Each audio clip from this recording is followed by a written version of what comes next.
ముందుగా నాకు జన్మనిచ్చిన నా తల్లిదండ్రులకు నా పాదాభివందనములు.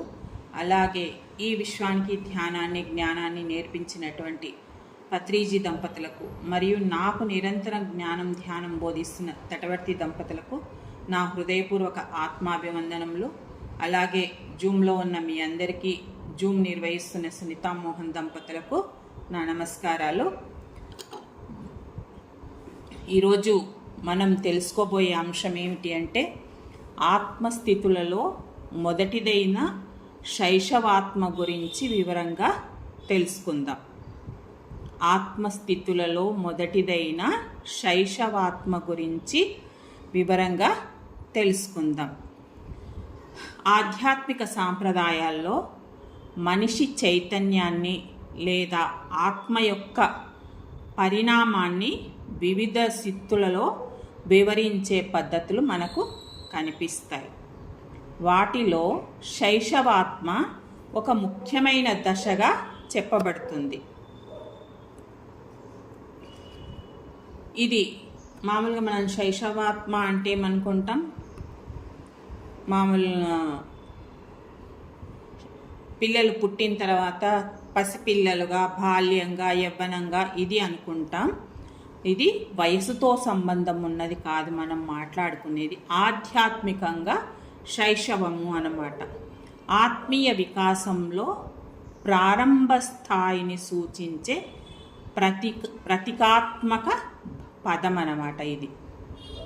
ఈ ప్రతీకాత్మక పదం అంటే ఏంటి అంటే, ఏదైనా ఒక వస్తువును కానీ, వ్యక్తిని కానీ, భావము లేదా ఆలోచనలను నేరుగా చెప్పకుండా, అంటే డైరెక్ట్గా చెప్పకుండా, దానికి గుర్తుగా లేదా ఒక సంకేతంగా ఉపయోగించే పదాన్ని ఉపయోగిస్తారనమాట ఈ ప్రతీకాత్మక పదమని. ఉదాహరణకి ఏంటి అంటే, పావురం. పావురం చెప్పాలి అంటే శాంతికి ప్రతీక. సింహాన్ని ధైర్యానికి ప్రతీకగా చెప్తారు. తెల్ల జెండా చూపిస్తే లొంగుబాటుకు ప్రతీకగా. ఇట్లా అంటే ఎవరైనా తెల్ల జెండా చూపించిండ్రు అనుకోండి, వాళ్ళు లొంగిపోతున్నారని అర్థమవుతుంది. అదే సింహం ఫోటో కానీ, సింహాన్ని కానీ చూపిస్తే ఓ వీళ్ళకి ఎంతో ధైర్యవంతులని. అదే పావురం కనుక చూపిస్తే ఏమర్థం, వీళ్ళు శాంతికి అర్థం అన్నమాట. ఇలా ఆత్మీయ వికాసానికి మొదట ఈ శైశవం అనేది అన్నట్టు గుర్తు అన్నమాట. అనేక జన్మల అనుభవాల ద్వారా ఆత్మ క్రమంగా పరిమితి చెందుతుందని భావించే తత్వాలలో శైశవాత్మ అనేది ప్రపంచానికి మొదటిసారిగా అనుభవించినట్టుగా, అంటే అమాయకత్వం, ఆశ్చర్యం, భయం, ఆధారపడే స్వభావం మరియు నియమాల పట్ల గౌరవంతో కూడిన చైతన్య స్థితి. ఇందులో ఒక్కొక్క పదం గురించి మనం ఇంకా వివరంగా తెలుసుకుందాం. ఏంటి అంటే, ప్రపంచానికి మొదటిసారిగా అనుభవిస్తున్నట్టుగా అని చెప్పుకున్నాం కదా. అంటే మనం ప్రపంచాన్ని మొదటిసారిగా కాదు, ఏంటి అంటే ఎన్నో జన్మలు తీసుకుంటుంది ఆత్మ. మనిషి అప్పుడే పుట్టడం కాదు, మనిషిగా ఎన్నో జన్మలు తీసుకుంటున్నారనమాట. తీసుకున్న తర్వాత కూడా ఆత్మకు జీవితానుభవం తక్కువగా ఉన్నందున ప్రతి విషయాన్ని కూడా కొత్తగా, ఆశ్చర్యంగా అనిపిస్తుంది. ఎన్నో జన్మలు తీసుకుంటాడు, కానీ ఇంకా శైశవంలోనే ఉండడం వల్ల మనం చూస్తాం కదా, ఏదో చూడక కొత్తగా చూసినప్పుడు ఆశ్చర్యం అనిపిస్తుంది కదా, అలా అన్నమాట. దానికోసం ఇది ప్రపంచం మొదటిసారిగా అనుభవిస్తున్నట్టుగా అని పదం వాడడం జరిగిందనమాట. అలాగే అమాయకత్వం అంటే ఈ శైశవాత్మ స్థితిలో ఉన్న వాళ్ళ మనసులో మోసం కానీ, కపటం లేకపోవడం, ఇతరులను సులభంగా నమ్మడం అన్నమాట. ఇంకా అందరినీ మంచివారనే భావించడం, చెడు ఉద్దేశాలను వెంటనే గుర్తించకపోవడం, అంత అమాయకంగా ఉంటారనమాట. అంటే ఎవరైనా చెడు చేస్తున్నా వాళ్ళు గుర్తించలేకపోతారు. ఇక ఆశ్చర్యం, ఇది ఆశ్చర్యం అంటే ప్రపంచంలోని ప్రతి విషయాన్ని కొత్తగా చూసి ఆశ్చర్యపోవడం. అంటే ప్రకృతి అనుకోండి, ప్రకృతిలో అందాలను చూసిన ఆశ్చర్యపోతారు. మతాలు, అలాగే ఆచారాలు, ఇలా జీవితంలో జరిగే సంఘటనలన్నీ కూడా వాళ్ళకి కొంత ఆశ్చర్యాన్ని కలిగిస్తాయి. వీటి గురించి తెలుసుకోవాలని ఆసక్తి కూడా ఉంటుంది. అలాగే భయం అంటే తెలియని విషయాల పట్ల సంకోచం, ఇంకా కొంచెం ఆందోళన కూడా. కొత్త పరిస్థితులు, మార్పులు, కొత్త ఆలోచనలు లేదా కొత్త మనుషులను ఎదుర్కొన్నప్పుడు వాళ్ళకు అసురక్షిత అంటే రక్షిత భావం కలగకపోవచ్చు. అందుకే వాళ్ళు రక్షణ కోరుకుంటారనమాట. అంటే కొత్తగా తెలియని ఎవరైనా కలిసినప్పుడు, ఏవైనా కొత్త కొత్త ఆలోచనలు వచ్చినప్పుడు, ఏదైనా కొత్త మార్పులు, చుట్టూరా కొత్త పరిస్థితులు ఏవైనా కొత్తగా ఏర్పడితే వాళ్లకు భయం ఏర్పడుతుంది. అలాంటప్పుడు వాళ్ళు రక్షణ కోరుకుంటారనమాట. అలాగే ఆధారపడే స్వభావం అంటే వాళ్ళు తమ నిర్ణయాల కోసం ఇతరులపై ఆధారపడుతుంటారు. అంటే వాళ్ళు డైరెక్ట్గా ఏ నిర్ణయం తీసుకోలేరు. గురువుల మీదన్నా లేదా తల్లిదండ్రులన్నా లేదా మత పెద్దలు లేదంటే సమాజము వాళ్ళు చెప్పిన దానిని బట్టి అనుసరిస్తూ ఉంటారు. తనకు తానుగా నిర్ణయం తీసుకోలేదన్నమాట. ఇక నియమాల పట్ల గౌరవం అంటే సమాజము, కుటుంబము, మతము ఇలా ఉంటారు కదా, నిర్దేశిస్తుంటారు. వాటిని అతిక్రమించకుండా పాటించడం ద్వారా వాళ్ళది జీవితం సాఫీగా సాగుతుందని విశ్వసిస్తారనమాట. ఇక చైతన్య స్థితి అంటే ఆత్మ ప్రపంచాన్ని చూసే విధానము లేదా ఆలోచన స్థాయి. ఇది శరీర వయస్సు కాదు, మరి మనస్సు ఆత్మ ప్రపంచాన్ని ఎలా అర్థం చేసుకుంటుందో తెలిపే స్థితి అన్నమాట. ఇక శైశవాత్మ యొక్క ప్రధాన లక్షణం ఏమిటంటే భద్రత కోసం అన్వేషణ. ప్రధాన లక్షణం భద్రత కోసం అన్వేషణ అన్నమాట. ఈ స్థితిలో ఉన్న వ్యక్తి జీవితాన్ని ఎలా భావిస్తాడంటే ఒక విశాలమైన ప్రపంచంగానన్నా భావిస్తాడు, లేదా మరికొన్నిసార్లు భయపెట్టే ప్రపంచంగానన్నా చూస్తాడు. విశాలంగానన్నా చూస్తాడు, భయపెట్టే విధంగానన్నా చూస్తాడు. అందువల్ల అతను అంటే స్థిరత్వాన్ని, రక్షణను, మార్గదర్శకత్వాన్ని కోరుకుంటాడు. అలా చూడడం వల్ల తనకు స్థిరమైన వాసం ఉండాలని లేదా రక్షణ ఉండాలని, మార్గదర్శకత్వం ఎవరైనా దారి చూపించాలనేది కోరుకుంటాడనమాట. కుటుంబం, సాంప్రదాయం, మతం, సమాజం నిర్దేశించిన నియమాలు అతనికి చాలా ముఖ్యమైనవి అనిపిస్తాయి. అంటే పెద్దలు చెప్పినవి అన్నమాట. ఎందుకంటే అతని అవి జీవితంలో సరైన మార్గాన్ని చూపిస్తాయని, భరోసాను అందిస్తాయని అతడు భావిస్తాడనమాట. శైశవాత్మ స్థితిలో ఉన్నవాళ్ళు ఇవన్నీ కోరుకుంటారనమాట. స్వతంత్రంగా వాళ్ళు ఏది కూడా ప్రశ్నించరు. ఎందుకు అంటే ప్రశ్నించడం కన్నా ఇంతకుముందు మన పెద్దలు, గురువులు, సమాజం ఇవి చెప్పినవి మనం అనుసరిస్తే మనం సురక్షితంగా ఉంటాము అని అనుకుంటాడు, అదే కోరుకుంటాడనమాట. ఈ శైశవాత్మ స్థితిలో ఉన్న ఆత్మ అంటే ప్రపంచాన్ని మంచి చెడు, తప్పొప్పులు అనే ద్వంద్వాల దృష్టిలో చూడడానికి మొగ్గు చూపుతుంది. ప్రతిదీ కూడా ఆలోచిస్తుంది. ఇది తప్ప, ఇది ఒప్ప, ఇది మంచా, ఇది చెడా అని. ఎందుకు అంటే జీవితంలోని సంక్లిష్టతను ఇంకా లోతుల్లోకి అర్థం చేసుకునే స్థాయికి రాలేదు కాబట్టి. అంటే జీవితంలో ఎదురయ్యే సంఘటనలను లోతుల్లోకి పరిశీలించే స్థితికి రాలేదు కాబట్టి. స్పష్టమైన నియమాలు మరియు ఖచ్చితమైన సమాధానాలకు ఇష్టపడుతుంది ఆత్మ. ఎందుకంటే ఏంటి ఉదాహరణకి అంటే, ఒక పని ఎందుకు చేయాలి అనే ఆలోచన లేకుండా, ఇది అంటే మన పెద్దలు చెప్పింటారు కదా, ఇది ధర్మం కాబట్టి, ఇది మన సాంప్రదాయం కాబట్టి, ఇది వాళ్ళు చేస్తున్నారు కాబట్టి, ఈ కారణాలు సరిపుచ్చుకొని అది ఆ స్థితిలో ఉన్న ఆత్మ చేస్తూ ఉంటుందన్నమాట.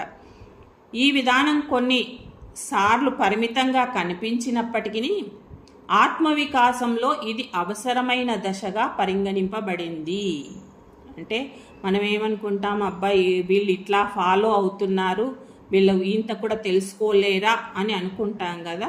కానీ అది కూడా ఆత్మ పరిణామ క్రమంలో అవసరమట. ఇక శైశవాత్మకు గొప్ప గుణం ఏంటి అంటే అమాయకత్వం.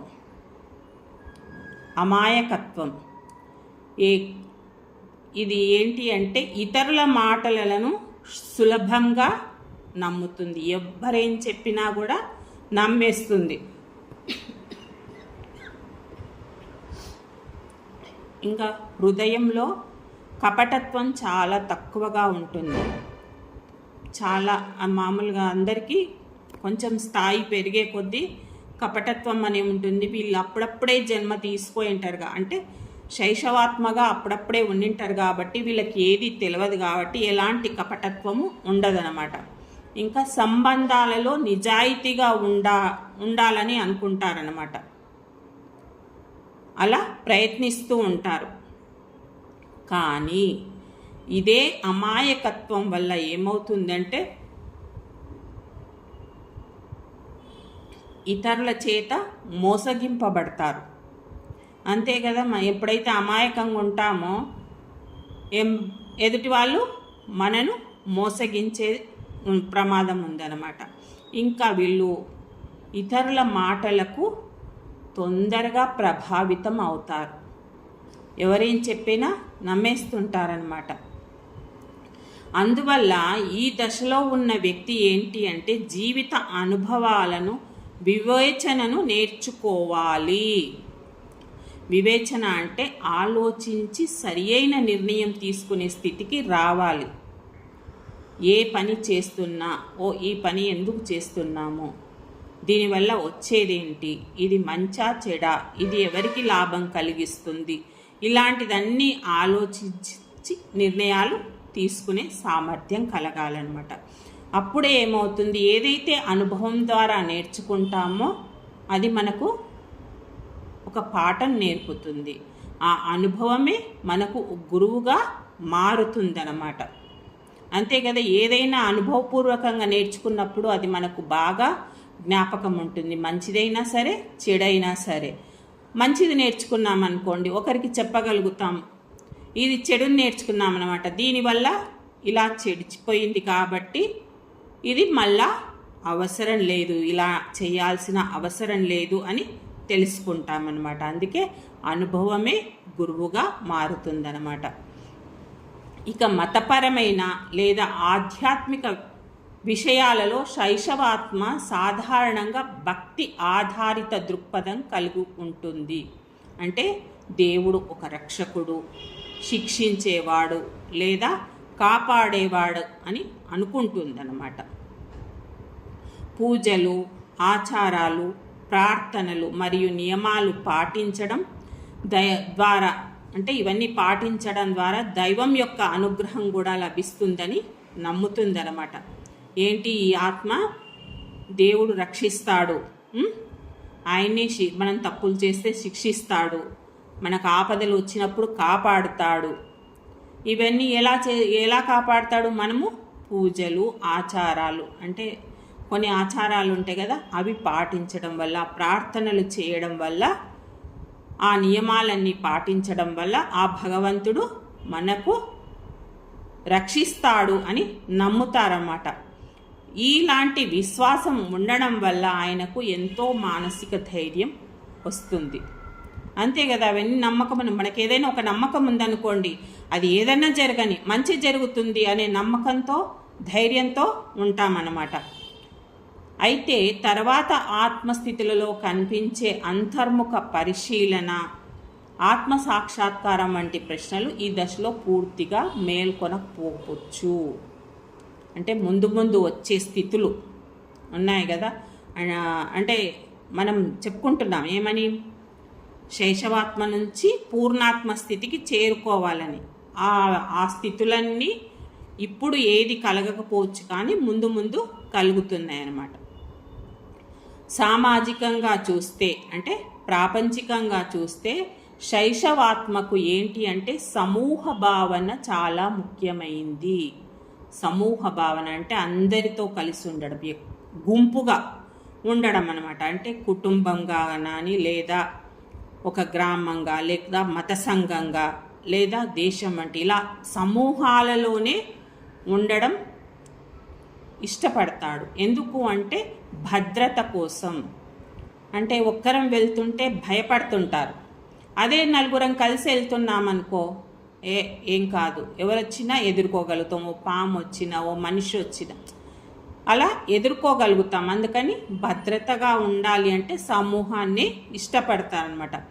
వ్యక్తిగత స్వేచ్ఛ కంటే కూడా సమూహ నియమాలకు విలువనిస్తాడు. ఈ శైశవాత్మ స్థితిలో ఉన్న వాళ్ళు వ్యక్తిగతంగా కంటే కూడా సమూహాలకే విలువనిస్తాడనమాట. ఇంకా పెద్దలను గౌరవించడం, సాంప్రదాయాలను కాపాడడం, క్రమశిక్షను పాటించడం, ఇవన్నీ కూడా సాధారణంగా కనిపిస్తూ ఉంటాయన్నమాట. సమాజం స్థిరంగా ఉండడానికి ఈ లక్షణాలన్నీ కూడా ఉపయోగకరంగా ఉంటాయన్నమాట. ఇక శైశవాత్మ ఎదుర్కొనే ప్రధాన సవాల్ ఏమిటంటే భయాన్ని అధిగమించడం. ఏంటి? భయాన్ని అధిగమించడం. తెలియని విషయాల పట్ల భయం, మార్పుల పట్ల సంకోచం, భద్రత కోల్పోతానేమో అనే ఆందోళన తరచుగా కనిపిస్తూ ఉంటాయన్నమాట.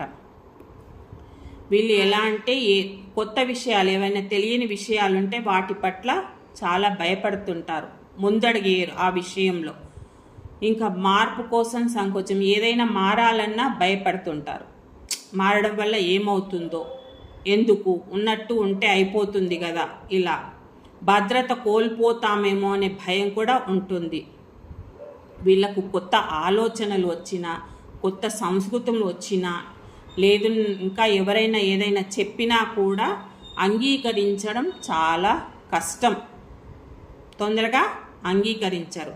కానీ జీవితం అనుభవాలు అందిస్తూ ఉంటే ఈ భయాలు అనేది తగ్గుతూ ఉంటాయి. అంతే కదా, ఫస్ట్ భయపడతాము, అది అనుభవంలోకి వచ్చింది అనుకోండి ఆ భయం తగ్గిపోతుంది. ముందు అడుగేయాలంటే భయపడతాం, ఏమవుతుందిలే అని కొంచెం ధైర్యం చేసుకొని అడుగేసి అక్కడ వెళ్ళామనుకోండి ఆ అనుభవం ద్వారా ఆ భయం అనేది తగ్గుతుందన్నమాట. ప్రతి కొత్త అనుభవం కూడా అతనిలో ధైర్యాన్ని పెంచి ప్రపంచం గురించి విస్తృత అవగాహన కలిగిస్తుంది. ఇప్పుడు అదే కదా చెప్పుకున్నది, అడుగులు కొత్త కొత్త అనుభవాల ద్వారా ధైర్యం వస్తుంది. అంటే ఏమవుతుందిలే అనే ధైర్యంతో ఎప్పుడైతే ముందుకెళ్తామో ప్రతి పని చేయగలుగుతాం. ఇప్పుడు ఒక వంటనే చెయ్యాలి, నాకు రాదు ఏమవుతుందో అంటే అట్లాగే ఉంటాం. అలా కాదు, సరే ఏమవుతుంది, స్టవ్ ముట్టియాలి, గిన్నె పెట్టాలి, బియ్యం పోయాలి, నీరు పోయాలి, ఇలా ధైర్యం చేసి పోసామనుకోండి ఆటోమేటిక్గా అన్నం అయిపోతుంది. నెక్స్ట్ డే ఎలా పర్ఫెక్ట్గా చేయాలో అలా చేసేస్తామన్నమాట. అలా అవగాహన కలుగుతుందన్నమాట. ఈ దశలో ఉన్న వ్యక్తి సాధారణంగా కర్తవ్యనిష్ట కలిగి ఉంటాడనమాట. తనకు అప్పగించిన బాధ్యతలు నిజాయితీగా నిర్వర్తించాలనుకుంటాడు. ఈ శైశవాత్మ స్థితిలో ఉన్నవాళ్ళు ఏ పనైనా కానీ కర్తవ్యనిష్టతో, అంటే అంత నిష్టతో కలిగి ఉంటాడు. నిజాయితీగా తనకు అప్పగించిన బాధ్యతలను నిజాయితీగా నిర్వర్తిస్తుంటాడు. కుటుంబాన్ని పోషించడం కానీ, సాంప్రదాయాలను గౌరవించడం కానీ, నైతిక విలువలు పాటించడం వంటి అన్నిటికీ కూడా ప్రాధాన్యతను ఇస్తాడనమాట. అతనికి విజయం అంటే కేవలం వ్యక్తిగత లాభం కాదు, ఏంటి అంటే సమాజం అంగీకరించిన ప్రమాణాలకు అనుగుణంగా జీవించడం కూడా విజయంగానే భావిస్తాడు. తనకు విజయం కలగడం అంటే వ్యక్తిగతంగా కలిగితేనే అనుకుంటాడు, కాదు, అలా కాదు. సమాజపరంగా సమాజానికి అనుగుణంగా జీవించడమే విజయంగా భావిస్తాడనమాట. ఇక శైశవాత్మలో మరొక ముఖ్యమైన అంశం ఏమిటి అంటే నమ్మకం ద్వారా నేర్చుకోవడం. నమ్మకం ద్వారా నేర్చుకోవడం. ఈ స్థితిలో ఉన్న ఆత్మ అంటే శైశవాత్మ మొదట గురువులను, తల్లిదండ్రులను, మత పెద్దలను లేదా అధికార ప్రతినిధులను విశ్వసిస్తుంది. అంటే నేర్చుకోవడం నమ్మకం కలగాలి కదా, వీళ్ళు నాకు సరి అయినదే నేర్పిస్తారు అనే నమ్మకం కలగాలి కదా. ఎవరిని నమ్ముతుంది? గురువులను, తల్లిదండ్రులను, మత పెద్దలను నమ్ముతుందన్నమాట. తర్వాత జీవిత అనుభవాలు ఆ నమ్మకాన్ని పరీక్షిస్తాయి, ఆయన ఎంత నమ్మకంగా ఉన్నాడని. కొన్ని సందర్భాల్లో ఏమవుతుంది, నిరాశ కూడా ఎదురవుతుంది. మనం అనుకునే అన్నీ అనుకున్నట్టు సక్సెస్ఫుల్గా సాధించలేం కదా. అవే కొన్ని విషయాలలో ఏమవుతుంది, మార్గదర్శకంగా అవుతాయన్నమాట.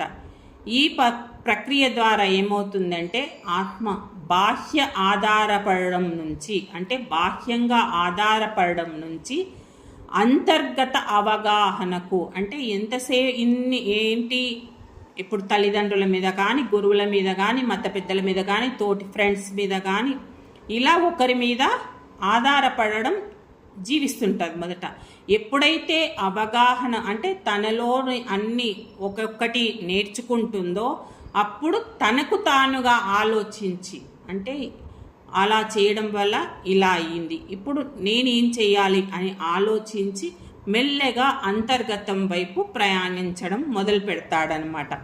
అంటే తనకు తానుగా నిర్ణయాలు తీసుకోవడం మొదలు పెడతాడు.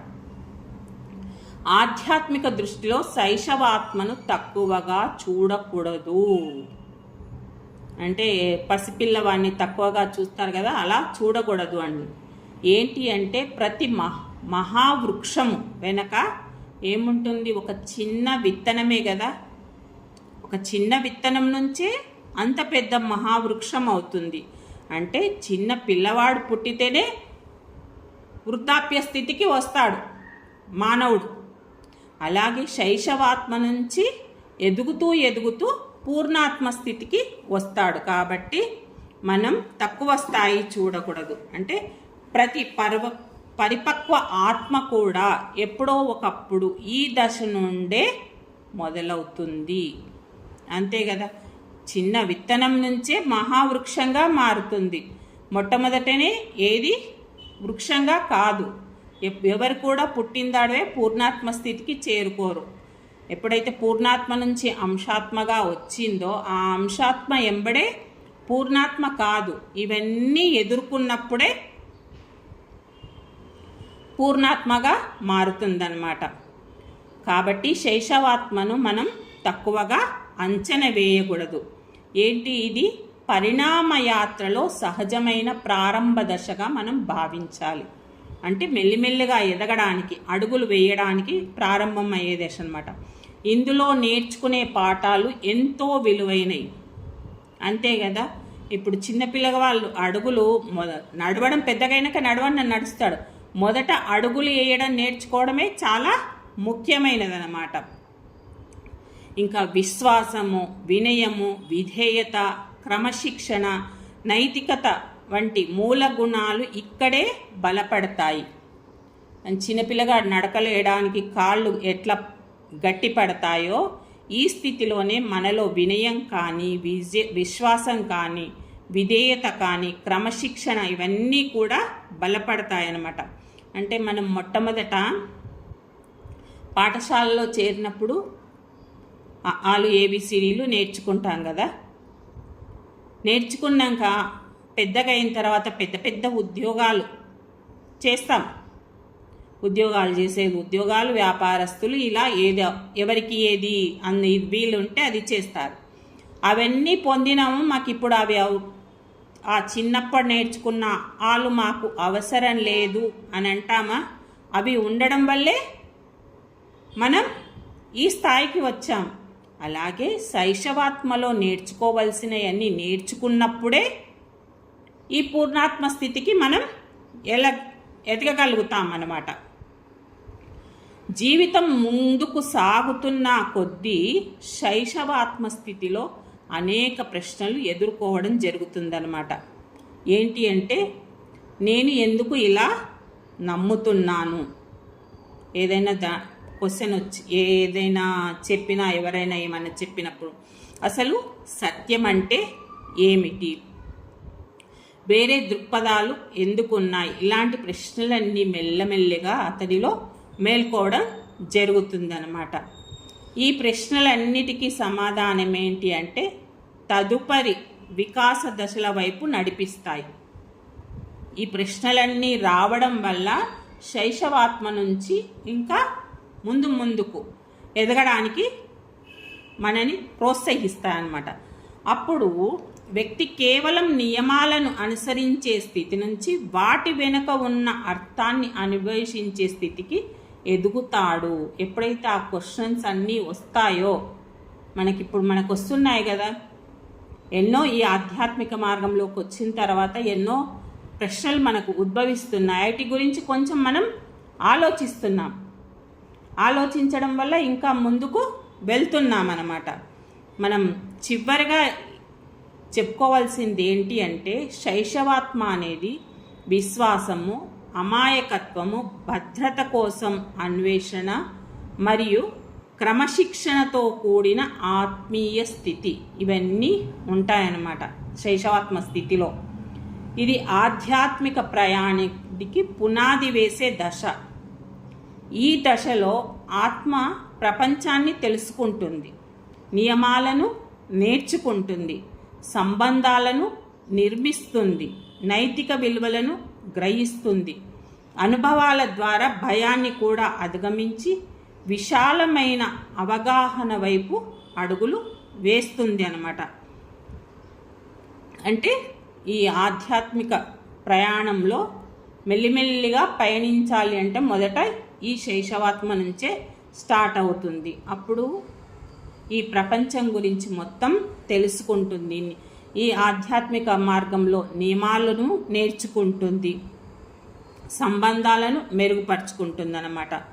అందువల్ల శైశవాత్మను ఆత్మ వికాసంలో ఒక పవిత్రమైన ఆరంభ అధ్యాయంగా చెప్పుకోవచ్చు. అంటే మనం ముందు ఎదగడానికి మొదటి అడుగు ఈ శైశవాత్మ అనేది మనం చెప్పుకోవచ్చు అన్నమాట. ఓకే ఫ్రెండ్స్, మీ విలువైన సమయాన్ని ఇచ్చినందుకు మీ అందరికీ ధన్యవాదాలు. Thank you.